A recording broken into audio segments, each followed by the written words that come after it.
Panginoon, bigyan mo ako ng mahimbing na tulog ngayong gabi para magising akong nakapahinga at handang magsimula ng bagong araw na nagmamahal sa iyo.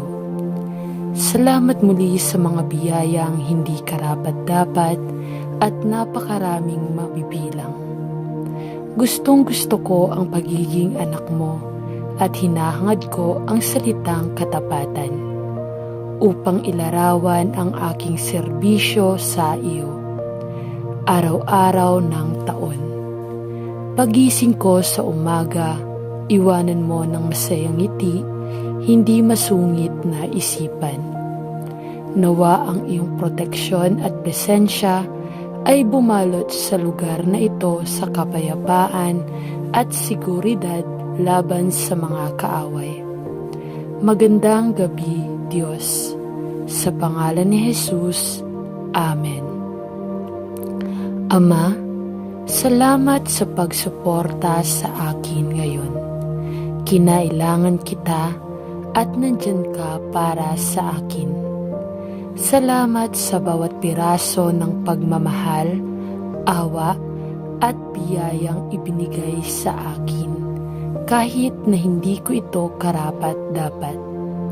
Salamat po sa iyong katapatan kahit na ako ay nagdurusa. Para sa iyo lamang ang kaluwalhatian. Amen. Ama, halos hindi ako makatingin sa iyo. Iyon lang ang kaya kong gawin para umiyak, para humingi ng tulong. Ipagkaloob mo sa akin ang iyong biyaya ngayon. Tulungan akong makita na ikaw ay nasa loob nito at ikaw ay kasama ko. Tulungan akong tandaan na hindi ka nagulat o nabigla sa mga kaganapan ngayon. Patawarin mo po ako sa aking takot sa araw na ito. Patawarin mo po ako sa paraan ng pagreklamo at pag-ungol ko kung gaano kahirap ngayon. Patawad po sa paglimot na kasama kita. Patawarin mo ako sa paglimot kung sino ako dahil sa ginawa ng iyong anak na si Hesukristo. Patawarin mo ako sa hindi ko pag-alala sa maluwalhating mga katotohanan at kayamanan na aking natamo sa pamamagitan ng Ebanghelyo. Ama, dinggin mo ang aking panalangin. Bigyan mo ako ng pag-asa ng Ebanghelyo sa gitna ng mahirap na araw po na ito. Tulungan mo akong kumapit sa iyong biyaya, sa iyong karunungan at lakas. Ama sa langit, matatapos na ang araw ko at handa akong sumuko. Ngunit bago iyon, dapat akong magpasalamat sa iyong katapatan ngayon. Ito ay palaging isang magandang araw kahit na ang mga bagay ay hindi po naaayon sa plano o kapag ang mundo ay tila magulo. Dahil ikaw ang may kontrol. Sa lahat ng pagkakataon na namulat ako sa iyong tulong ngayon. Sa lahat ng pagkakataon na ang iyong hindi nakikitang presensya ay tila napakalapit sa akin. Salamat sa Diyos. Ngunit para sa lahat ng mga paraan ng paggawa mo sa likod ng mga eksena na hindi ko po alam. Ang mga oras na ang mga anghel na ipinadala mula sa langit ay kumilos para po sa akin sa mga paraan na hindi ko malalaman. Pakiramdam, salamat sa iyo para doon, aking Diyos. Amen. Ama sa langit, na nagbibigay ng kapahingahan sa iyong mga anak, bibigyan mo ba ako ng kapayapaan na higit sa lahat ng pangunawa habang ako ay natutulog ngayong gabi? Hinihiling ko sa iyo na pagaanin ang aking dinadala, Ang aking hangarin ay maging isang mabisang ina, asawa at kaibigan. At alam ko na ang aking saloobin, antas ng enerhiya at espiritual na buhay ay hindi magiging sapat upang maisakatuparan ito kung wala akong kapayapaan ng isip, malalim na espiritual na pahinga na nais niyang gawin. Bigyan mo ako, Panginoon, maawa ka at bigyan mo ang iyong anak ng mahimbing na tulog. Sa pangalan ni Jesus, Amen. Panginoon, tulungan mo akong magtiwala sa iyo at bigyan mo ako ng lakas sa pamamagitan ng iyong espiritu upang pigilan ang aking mga emosyon sa paggabay po sa akin.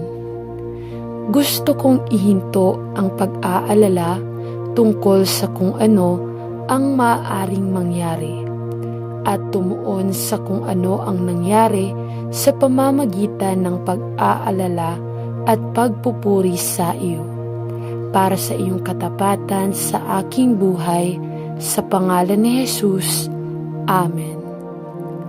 Panginoon, hinahanap ko ang mga sandaling iyon sa simula ng aking pananampalataya kapag naramdaman ko ang iyong lapit, kagalakan, lakas, at kagalakan ng pamumuhay. Inaamin ko na nasira ng daily routine ang passion ko sa iyo. Ipinagtatapat ko na hinayaan kong madaig ng mga alalahanin ng mundo ang kagalakan ng Ebanghelyo. Panginoon, ibaling muli ang aking puso sa iyo. Ipikit mo ako, idikit ang puso ko sa iyo. Tulungan mo po akong i-reset ang aking pananampalataya at ang aking buhay. Simula po ngayon, i-renew ang aking puso, i-renew ang aking buhay para sa iyo, maging sa iyong paraan. Tulungan mo akong makita ang pang-araw-araw na gawain ng buhay bilang mga sandali ng pagpapasakop sa iyong kalooban. Salamat po sa pagiging Panginoon ng aking pang-araw-araw na buhay. Sa pangalan ni Jesus, Amen. Panginoon, nagpapasalamat kami sa iyo ngayong gabi sa napakagandang araw at sa espesyal na paraan na lagi mo kaming inalagaan. Salamat po sa mga masasayang oras sa labas at tahimik na oras sa loob po ng aming bahay at sa pagtulong sa amin na matuto ng mga bagong bagay araw-araw. Salamat sa ginawa mong espesyal sa amin sa paraang gusto mo. Salamat po sa pagprotekta sa amin sa buong araw. Patawarin mo kami sa mga masasamang nagawa namin. Salamat po sa pagmamahal mo sa amin kahit na sumuway kami o sinubukan naming makuha ang mga bagay sa aming paraan. Panginoon, tulungan mo kaming palaging piliin ang iyong paraan dahil ito ang palaging pinakamahusay na paraan. Idinadalangin namin ang lahat ng hindi nakakakilala sa iyo at naiintindihan din nila ang iyong pagmamahal sa kanila. Pagpalain ang aming pamilya at salamat sa mga masasayang pagkakataon na magkasama at magkahiwalay.